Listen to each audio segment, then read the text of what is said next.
세상은 왜 이렇게 잔인할까? 철학자들의 냉혹한 답. 세상은 왜 이렇게 잔인할까요?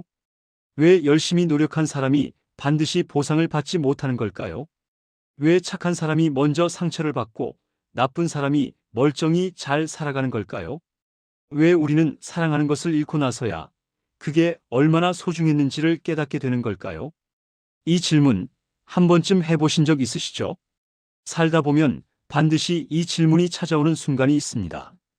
억울하게 상처받은 날, 아무리 버텨도 나아지지 않는 것 같은 날, 내가 이렇게까지 해야 하나 싶은 날, 그런 날 밤에 우리는 조용히 묻게 됩니다. 세상은 왜 이렇게 잔인할까? 그런데 이 질문은 단순한 감정의 푸념이 아닙니다. 인류 역사 속 수많은 철학자들이 진지하게 붙들었던 문제였습니다. 그리고 그들 중 일부는 아주 단호하게 말했습니다. 세상은 본질적으로 잔인하다. 오늘 우리는 그 잔인함을 정면으로 직시했던 철학자들의 생각을 따라가 볼 겁니다. 달콤한 위로가 아닙니다. 현실을 외면하지 않는 용기를 가지고 그 철학자들이 남긴 냉혹하고도 깊은 통찰을 함께 들여다볼 겁니다. 첫 번째로 만날 철학자는 아르투어 쇼펜하우어입니다. 쇼펜하우어. 이름부터 좀 무겁죠? 독일의 철학자로 19세기를 살았던 인물인데 그는 역사상 가장 비관적인 철학자 중 한 명으로 꼽힙니다. 그런데 그 비관이 단순한 염세주의가 아니었습니다. 그는 인간의 욕망과 고통의 구조를 아주 냉정하게 분석했습니다. 그가 남긴 말 중에 이런 말이 있습니다. 인생은 고통과 권태 사이를 오가는 진자 운동이다. 이게 무슨 말인지 조금 풀어서 생각해 볼까요? 우리는 항상 무언가를 원합니다. 취업을 원하고, 연애를 원하고, 돈을 원하고, 인정을 원하고, 건강을 원합니다. 그런데 그 원하는 것을 아직 갖지 못했을 때 우리는 결핍으로 인해 고통을 느낍니다. 조바심이 나고 불안하고 초조합니다. 빨리 얻고 싶어서 안달이 나죠. 그래서 열심히 노력합니다. 그리고 마침내 손에 넣습니다. 그러면요? 행복할까요? 처음에는 그렇습니다. 잠깐은요. 그런데 얼마 지나지 않아서 그 기쁨은 사라지기 시작합니다. 익숙해지는 겁니다. 그렇게 원하던 연봉이 이제는 당연한 것이 되고, 그렇게 원하던 연인이 이제는 그냥 일상이 되고, 그렇게 원하던 차가 이제는 그냥 이동수단이 됩니다. 그리고 또 다른 욕망이 생깁니다. 더 좋은 연봉, 더 설레는 관계, 더 좋은 차. 이게 반복됩니다. 끝없이. 쇼펜하우어는 이 구조를 꿰뚫어 봤습니다. 그에게 세계란 맹목적인 의지의 장이었습니다. 여기서 의지는 우리가 흔히 쓰는 의지력이라는 말과 좀 다릅니다. 그가 말하는 의지는 살려고 하는 근원적인 충동, 끊임없이 원하고 추구하려는 본능적인 힘입니다. 이 의지는 충족되면 또 다른 결핍을 만들어냅니다. 그러니까 인간은 구조적으로, 본질적으로 고통 속에 놓여 있을 수밖에 없다는 게 쇼펜하우어의 주장이었습니다. 그는 더 나아가 이런 말도 했습니다. 행복은 고통이 잠시 멈춘 상태에 불과하다. 이 말이 굉장히 불편하게 느껴지는 분들이 계실 겁니다. 왜냐하면 우리는 보통 행복이 삶의 기본값이고 고통은 잠깐 찾아오는 예외적인 상태라고 생각하거든요. 근데 쇼펜하우어는 정반대로 말하는 겁니다. 고통이 기본값이고 행복은 그 고통이 잠시 멈춰 있는 순간이라고. 냉혹하죠? 근데 가만히 생각해보면 부정하기가 쉽지 않습니다. 우리가 특별히 기쁜 감정을 느끼는 건 뭔가 좋은 일이 생겼을 때입니다. 그냥 평범한 하루는 기쁘다고 느끼지 않죠? 고통이 없는 상태, 그냥 무탈한 하루. 그것도 사실은 굉장히 소중한 건데 우리는 그걸 행복이라고 인식하지 못합니다. 뭔가 잃거나 아프고 나서야 그때가 좋았구나 하고 깨닫죠. 쇼펜하우어가 틀리지 않았을지도 모릅니다. 그렇다면 우리는 어떻게 해야 하는가? 쇼펜하우어는 완전한 해방은 불가능하다고 봤지만 그나마 고통을 줄이는 방법으로 두 가지를 이야기했습니다. 하나는 예술입니다. 예술을 감상하거나 창작할 때 우리는 잠시 그 욕망의 굴레에서 벗어날 수 있다고 했습니다. 그리고 또 하나는 연민입니다.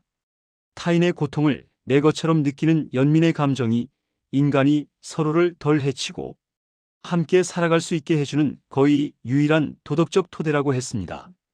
세상이 구조적으로 고통의 장이라면 그 안에서 우리가 할 수 있는 건 서로의 고통을 조금이라도 덜어주는 것. 쇼펜하우어의 철학이 비관적으로만 보이지만 그 안에는 이런 따뜻한 결론이 숨어 있습니다. 두 번째 철학자는 토마스 홉스입니다. 홉스는 17세기 영국의 철학자입니다. 그가 살았던 시대는 굉장히 혼란스러운 시대였습니다.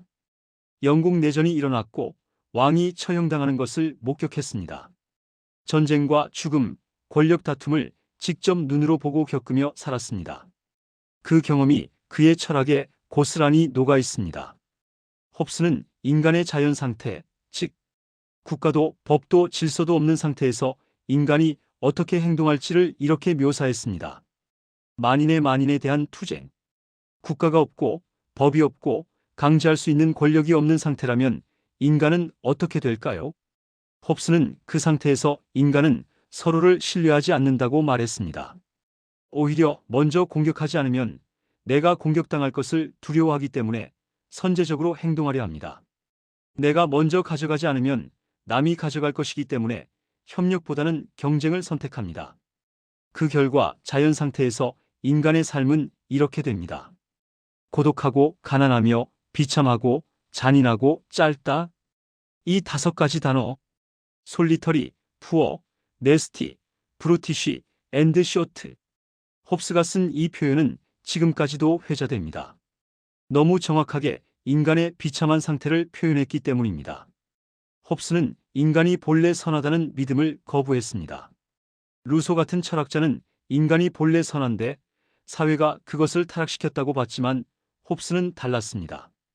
그는 인간의 본성 자체에 이기심과 공격성이 내재되어 있다고 보았습니다.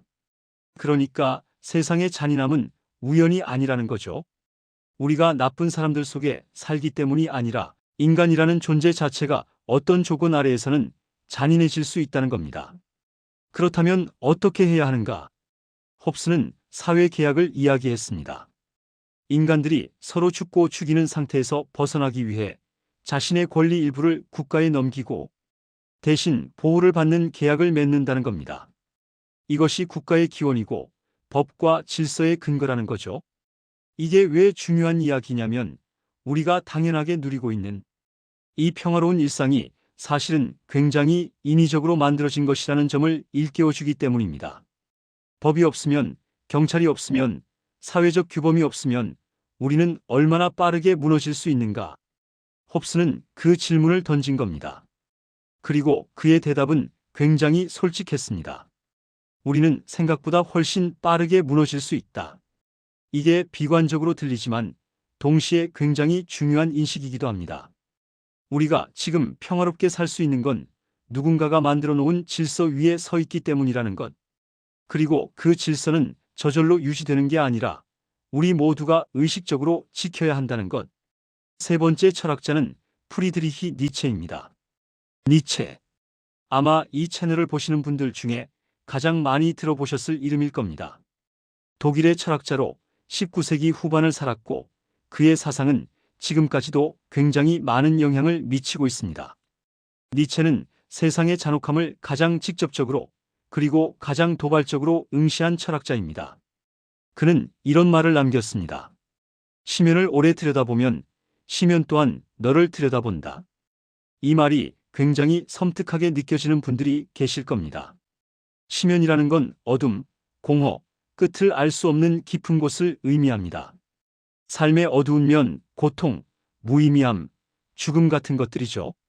니체가 말하는 건 이겁니다. 그 어둠을 너무 오래 들여다보다 보면 그 어둠이 당신 안으로 들어온다는 것. 고통을 너무 집착하며 들여다보다 보면 그 고통이 당신의 일부가 되어버린다는 것. 그런데 동시에 니체는 그 시면을 외면하라고도 하지 않았습니다. 그는 오히려 보라고 했습니다. 단 압도당하지 말고. 그리고 그는 이 세상에서 가장 유명한 선언 중 하나를 남겼습니다. 신은 죽었다. 이 말을 처음 들으면 신앙에 대한 도전처럼 들리죠. 그런데 니체가 이 말로 하려고 했던 건 그보다 훨씬 깊은 이야기입니다. 신이 있다는 건 단순히 초자연적 존재가 있다는 게 아니라 이 세상에 절대적인 도덕 기준이 있다는 것. 선한 사람은 결국 보상받고 악한 사람은 결국 벌을 받는다는 믿음, 세계 전체를 관통하는 의미와 질서가 있다는 믿음을 뜻하기도 합니다. 근데 니체는 말합니다. 그 믿음이 무너졌다고.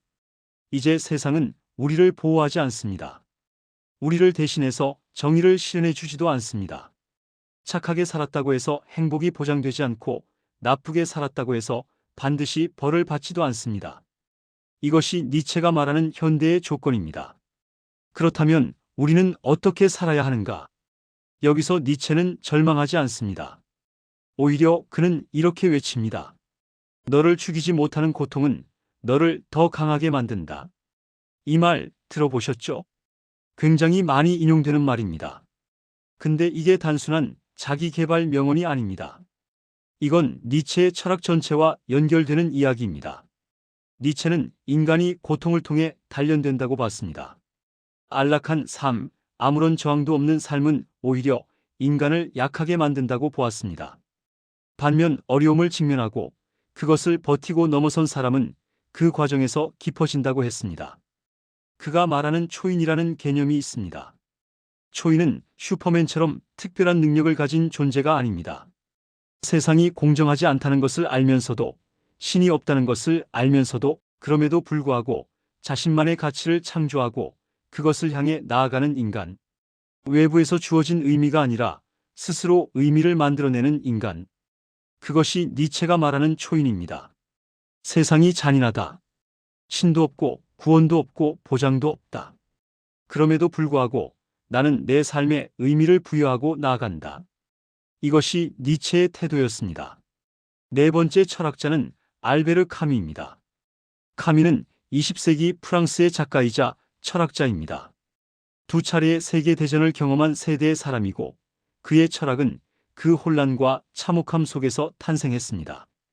그는 세상을 부조리라는 개념으로 설명했습니다. 부조리가 뭐냐면 인간과 세계 사이의 충돌입니다. 인간은 본능적으로 의미를 원합니다. 왜 사는지, 이 고통이 무엇을 위한 것인지, 내 삶이 어떤 방향을 향하고 있는지를 알고 싶어 합니다. 이건 인간의 근원적인 욕구입니다. 그런데 세계는 침묵합니다. 아무런 답도 주지 않습니다. 왜 착한 사람이 먼저 죽어야 하는지, 왜 노력해도 안 되는 것들이 있는지, 왜 우리는 결국 사라져야 하는지, 세계는 그 어떤 답도 내놓지 않습니다. 이 간극, 의미를 원하는 인간과 의미를 주지 않는 세계 사이의 충돌. 이것이 카미가 말하는 부조리입니다. 그는 이런 말을 했습니다. 진정으로 심각한 철학적 문제는 오직 하나, 자살이다. 이 말이 굉장히 충격적으로 느껴질 수 있습니다. 근데 카미가 이 말을 꺼낸 맥락을 이해해야 합니다. 그는 자살을 권장하는 게 아닙니다. 오히려 그 반대입니다. 그는 묻는 겁니다. 세상에 의미가 없다는 걸 알면서도 우리는 왜 계속 살아야 하는가? 이게 철학이 답해야 할 가장 근본적인 질문이라는 거죠. 그리고 카미의 답은 이겁니다. 살아야 한다. 그것도 반항하며 그는 이렇게 말합니다. 부조리를 인정하되 거기서 도망치지 말라고. 종교적 구원에 의지하거나 자살로 끝내버리거나 혹은 세상이 의미 있다는 거짓말로 자신을 속이는 것. 이 세 가지를 다 거부하고 부조리를 직시하면서 그럼에도 살아가는 것. 그게 카미가 말하는 반항입니다. 그가 시지푸스 신화를 이야기하는 것도 바로 이 맥락에서입니다. 시지푸스는 그리스 신화에 나오는 인물인데 신들의 벌로 거대한 바위를 산 위로 밀어 올려야 하는 운명에 처합니다. 근데 그 바위는 정상에 닿자마자 다시 굴러 내려옵니다. 그러면 시지푸스는 또 내려가서 다시 밀어 올려야 합니다. 이게 영원히 반복됩니다. 끝이 없습니다. 아무런 의미도 없습니다. 이게 인간의 삶과 닮았다고 카미는 말합니다. 우리도 매일 아침 일어나서 비슷한 일들을 반복합니다. 일하고, 밥 먹고, 자고, 또 일어납니다. 그 반복이 어디로 가는지, 궁극적으로 무슨 의미가 있는지 명확한 답은 없습니다. 그런데 카미는 이렇게 말합니다. 우리는 시지프스를 행복한 인간으로 상상해야 한다. 이 말이 처음엔 이해가 안 될 수 있습니다. 어떻게 그 끝없는 반복 속에서 행복할 수 있는가? 카미의 답은 이겁니다. 시지프스는 자기 운명의 주인이기 때문입니다. 신들이 그에게 고통을 주려 했지만 그가 그 고통을 자신의 것으로 받아들이고 당당하게 밀어 올리는 순간 그 고통은 더 이상 신들의 것이 아닙니다. 시지프스의 것이 됩니다. 자기 삶을 자기가 선택하는 태도, 의미가 없다는 것을 알면서도 의미를 만들어가는 태도, 그 태도 자체가 존엄이라는 겁니다. 자, 여기까지 4명의 철학자를 살펴봤습니다. 쇼펜하우어, 홉스, 니체, 카미. 이 4사람의 공통점이 하나 있습니다. 그들은 세상을 미화하지 않았다는 것입니다. 세상이 공정하다고 말하지 않았습니다. 착하게 살면 잘 된다고 말하지 않았습니다. 하나님이 다 계획이 있으시다고 말하지 않았습니다. 노력하면 반드시 이루어진다고 말하지 않았습니다. 그런 종류의 위로를 하지 않았습니다. 그들은 냉정하게 있는 그대로를 보았습니다. 사랑은 영원하지 않습니다. 정의는 항상 승리하지 않습니다. 노력은 반드시 보상받지 않습니다. 착한 사람이 먼저 상처받는 일은 분명히 일어납니다. 이것이 현실입니다. 그럼에도 인간은 살아갑니다. 왜일까요? 이 철학자들로 하여금 하나의 공통된 답이 있었습니다. 그것은 바로 잔인한 세계 속에서도 인간은 의미를 만들 수 있다는 것입니다. 쇼펜하우어는 고통을 줄이는 연민을 이야기했습니다. 내가 아프기 때문에 타인의 아픔을 느낄 수 있다는 것. 그 연민이 우리를 연결한다는 것. 홉스는 질서를 만들기 위한 계약을 이야기했습니다. 우리가 서로를 해칠 수 있는 존재임을 알기 때문에 우리는 의식적으로 규칙을 만들고 지켜야 한다는 것. 니체는 초인이 되라고 외쳤습니다. 구원을 기다리지 말고 스스로 의미를 창조하는 사람이 되라는 것. 카미는 반항하라고 말했습니다. 부조리 앞에서 무너지지 말고 그것을 직시하며 당당히 살아가라는 것. 이 이야기를 하면서 저는 자꾸 이런 생각이 듭니다. 어쩌면 세상이 잔인하다는 사실은 우리가 서로를 필요로 한다는 증명이 아닐까 하는 생각입니다. 혼자서는 견디기 어렵기 때문에 인간은 연대를 만들었습니다. 혼자서는 표현하기 어렵기 때문에 인간은 예술을 만들었습니다. 혼자서는 이해하기 어렵기 때문에 인간은 철학을 만들었습니다. 혼자서는 버티기 어렵기 때문에 인간은 사랑을 만들었습니다. 고통이 없었다면 우리는 이 모든 것을 만들지 않았을지도 모릅니다. 세상의 잔인함이 역설적으로 인간의 가장 아름다운 것들을 만들어냈다는 것.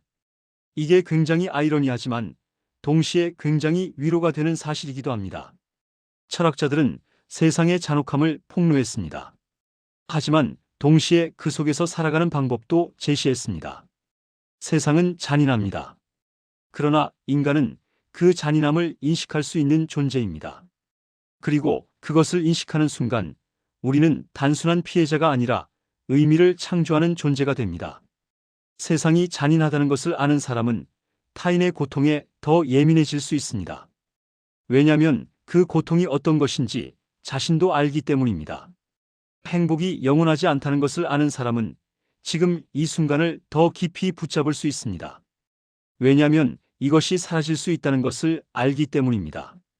노력이 반드시 보상받지 않는다는 것을 아는 사람은 그럼에도 노력하는 것에서 다른 의미를 찾을 수 있습니다. 결과가 아니라 과정 자체에서. 마지막으로 이 질문을 드리고 싶습니다. 세상이 잔인하다는 사실이 당신을 무너뜨릴 것인가? 아니면 당신을 각성시킬 것인가? 잔혹한 세계를 탓하는 데서 멈출 것인가? 아니면 그 속에서 자신만의 태도를 선택할 것인가? 세상은 변하지 않을지도 모릅니다. 불공평한 일은 계속 일어날 것이고 착한 사람이 상처받는 일도 계속 일어날 것이고 노력해도 안 되는 일도 분명히 있을 것입니다. 하지만 당신의 태도는 변할 수 있습니다. 그것을 어떻게 받아들일지, 거기서 어떤 의미를 만들어낼지, 그 잔인함이 나를 어떻게 만들어가도록 할지는 어느 정도는 우리가 선택할 수 있습니다. 그리고 바로 그 지점에서 철학은 시작됩니다. 세상의 잔인함 앞에서 눈을 감지 않는 것. 그러면서도 거기 압도당하지 않는 것. 그 사이 어딘가에서 우리는 살아갑니다.